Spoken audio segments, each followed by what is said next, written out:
Approaching mid-January, NBA standings as tight as anticipated, teams can all of a sudden lose 5 straight and drop 6 spots. Every game now crucial, no time for load management. When title contenders supposed to line themselves up to seeding positions, individual players with a combination of availability, durability, and helping their team win games will make them award favorites. How's it going, guys? My name's Wilson. Here are my mid-season NBA award prediction winners, starting with 6th man of the year, Russell Westbrook. After starting his first 3 games of the season, embracing his new role, still producing, and doesn't have it every night with the insane numbers, but playing 28 minutes, 15.5 points, over 6 and 8, no surprise, needs one more triple-double for most all time by a player coming off the bench. Lakers haven't been too bad recently after their slow start. Malcolm Brogdon, the other candidate of the Boston Celtics, 24 minutes a game, fitting in solidly, a great decision maker, shooting 44 from 3, over 13 a game, 4-4, has been everything the team hoped he is, but also doesn't seem to pick up the team slack occasionally. Will have some 1 of 6 or 2 or 4 shooting nights, including 3 straight single-digit performances. Will need to play better at the latter part of the season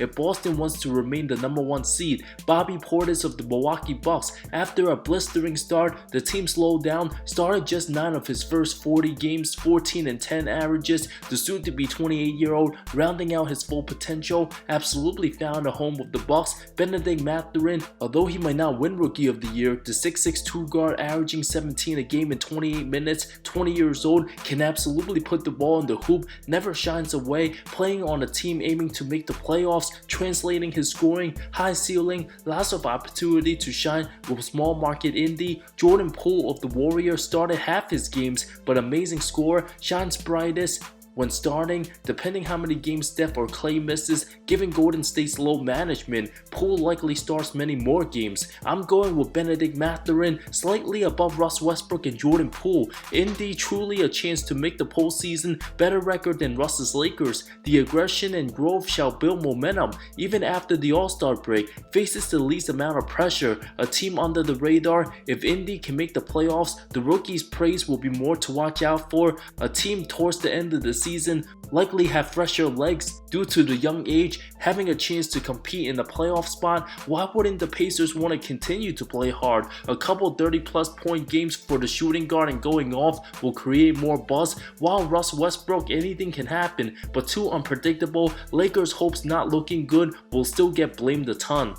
Most improved player, plenty of these likely first-time All-Stars. Gilgeous-Alexander, an absolute stud on all levels, still averaging above 30 a game, master of the mid-range, very similar style to Luka, never rushes, plays at his own pace, the only reason to watch the Thunder honestly. Larry Marketing having a monster season, the best stretch of his career, dominated Euroball, absolutely gave the 7-foot power forward huge confidence coming into this season, at times showing shades of Dirk Nowitzki, underratedly athletic, 53% from the field, 41 from 3. What a story for the 25-year-old. Tyrese Halliburton, a true floor general, displaying lots of Chris Paul-like maturity. The 22-year-old will be a first-time All-Star, already 40% outside shooter, makes all his teammates better, proving to be a franchise point guard. Anthony Simons of the Blazers, over 22 a game, but Portland in danger of not making the playoffs after a hot start. But Simons looking good as a replacement for CJ McCollum, puts up good scoring numbers, but defense not so much. Bobo of the Orlando Magic, after all the hype, many didn't believe he was even an NBA player just months ago.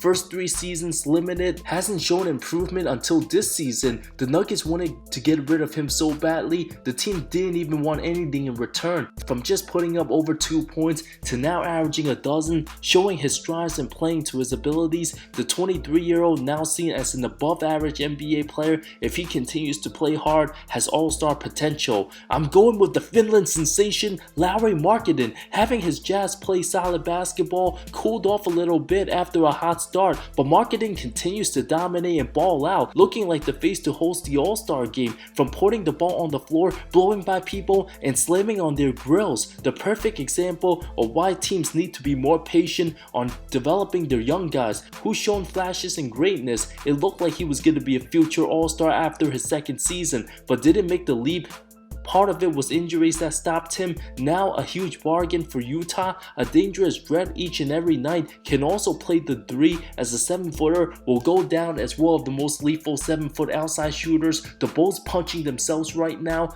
His masterful 49-point game, something nobody predicted. Coach of the Year, first year Joe Mazzulla of the Boston Celtics. Despite their December big losing streak, it seemed like the team hasn't lost a beat since the suspension of Ime Udoka. The players trusting themselves, and the 34-year-old allergic to calling timeouts lets everything ride, while Jacques Vaughn has been fantastic for Brooklyn since the firing of Steve Nash. The players buy in on Vaughn, team chemistry at all-time high, KD and Kyrie showing him love, allowing Brooklyn stars to shine and mix adjustments unlike Nash. Finally, somebody to hold the players accountable and not be a pushover of a coach. The Eastern Conference Coach of the Month in December helped lead Brooklyn to the #1 offense, field goal percentage, and offensive rating. Willie Green of the New Orleans Pelicans, without Brandon Ingram for most of the season and a rejuvenated Zion plus a young core, many didn't think it was possible for a small market team like this to be in contention for the #1 seed this quickly. The team strives off energy, competitive, and now having guys like CJ with his age and leadership, super vital. Lots of mix and matches, one of the most likable teams. Rick Carlisle of the Indiana Pacers, who's been coaching the NBA before many of you guys watching this video was even born. The now 63-year-old has his Pacers in playoff contention, will figure out how to win many more games and call out his players when needed, mix adjustments, will actually use his timeouts in the perfect moments and make sure his team doesn't screw up too badly. Also, very nice start, JB Bickerstaff of the Cavaliers. Donovan Mitchell, now a legit superstar, playing the best ball of his career. The team looking to get home court advantage round 1. Still a lot to be determined. I'm going with Joe Mazzulla of the Boston Celtics. A lot of it due to the fact that nobody even thinks of the Udoka situation anymore, forgetting how bad some of the details were. The team to most likely maintain consistency. With Brooklyn's Kevin Durant out for a month, they'll likely lose plenty of games. I'm not sold on Kyrie or Ben Simmons playing consistently without any distractions for a full month. Can't picture Brooklyn continue winning at this rate, while the Pels can fall to the 4 to 6 seed in just a matter of days with multiple losing streaks. A lot of wrong can happen with all these other teams. While Boston's super dependable with Tatum and Brown, you know when one has a bad game, the other will show up and ball out. Rookie of the Year, Paolo Banchero, Benedict Mathurin, Jaden Ivey, Jaden Williams, and likely Jabari Smith. The answer's super easy. If the award ended today, Paolo will go unanimous, having a chance to become the first rookie all-star since Blake Griffin, averaging over 21 and 7, 4 assists, polished, strong, powerful in-game posters, unafraid of the moments. Already the best player on a Magic team filled with second and third year players, uses his 6'10", 250-pound body frame to perfection, can catch and shoot, simply does it all. The question isn't whether Paolo will win the award, but will he win it unanimously?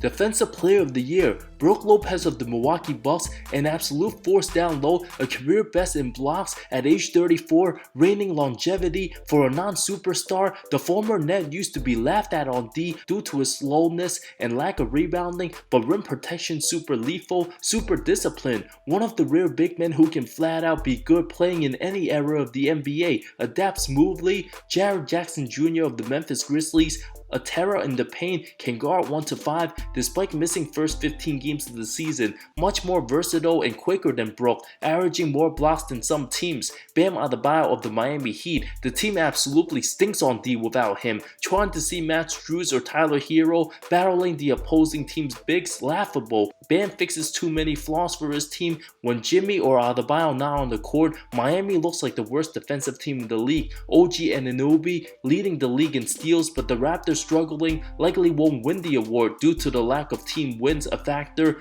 Giannis the best two-way player in the game, but the Bucks' recent struggles not looking motivated, losing to many bad teams. Some nights they're not in sync. I'm going with Jared Jackson Jr. Despite missing plenty of games, Rudy Gobert won the award playing just 56 games years ago. If Triple J learns how not to foul so much, his presence will be a force to be reckoned with for the next decade. Monster shot blocker, the team's defense below average without him and top 5 with him. Quick to get to the spots, The 23-year-old still getting better, the length and mobility frightening for opponents makes other teams miserable. While the Bucks have plenty of elite defenders, their votes will likely cancel each other out. Most valuable player, Nikola Jokic looking for a 3-peat for the first time since Larry Bird. Luka Doncic of the Dallas Mavericks putting up insane video game numbers, shades of Michael Jordan 1988 on the weak supporting cast, but can Doncic lead Dallas to 50 wins? Jason Tatum, #1 seed Boston, one of the best scorers in the game. Giannis obviously, the 40-point, 20-rebound games. If he really wanted to, could have put up those numbers every night, but his team simply losing a lot lately and missed 6 games will also hurt his case, while Joel Embiid has been incredible, but of course halfway through the season already missed double-digit games, just simply can't stay healthy long term, and the Sixers don't look like they'll finish above Boston or Milwaukee either, while Kevin Durant will miss a month due to another MCL injury, just repeated. Seems like Durant will suffer one big injury every season, causing him to miss a month or two. With that said, I'm going with Nikola Jokic of the Denver Nuggets for a 3-peat, the best regular season player in the game. Nuggets have the #1 seed in the West, his passing on another level, arguably a top 3 rebounder in the game, the best passer, doing things nobody else has done, the high efficiency, second to none, just makes the game look super easy, reliable, displaying this era of excellence. Enough is said, his biggest competition likely Tatum right now, but Jokic the better player with good teammates back. If the Nuggets can remain the top seed and the Serbian sensation continues to play this well, almost impossible not to give him the award for 3 straight seasons. Truly a generational type player. Once again, my award predictions: 6-man Benedict Mathurin, most improved Lowry Marketing, Coach of the Year Joe Mazzulla, Rookie of the Year easily Paolo Banchero, Defensive Player of the Year Jared Jackson Jr., and MVP Nikola Jokic. A lot of tall players winning awards for 2023. Many NBA experts would also easily have went with Triple J for defense, although Brook Lopez also a very strong case, pretty even right now. While the MVP race, I don't even think it's that close, given how amazing Jokic has become, separating himself from all the other stars in today's game. Basketball Reference has him nearly 60% odds winning the award. Thanks so much for watching this video. What are some of your predictions? Let me know in the comments below. See you next time.